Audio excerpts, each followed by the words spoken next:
ముందుగానే ఉడకపెట్టి దీన్ని ఒక 10 మినిట్స్ ఉడకపెట్టి శనగపిండి 1/2 స్పూన్ కార్న్ఫ్లోర్ వేసుకున్నాను క్రిస్పీగా ఉండడానికి. కొద్దిగా చిల్లీ పౌడర్ వేసుకున్నా, కొత్తిమీర కొద్దిగా వేసుకున్నా,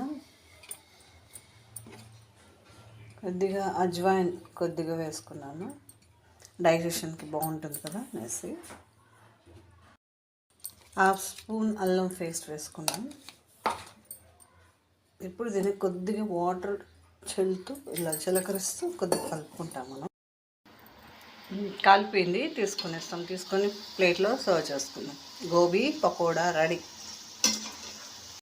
గోబీ పకోడా రెడీ కదా, కరకరలాడుతుంది, చాలా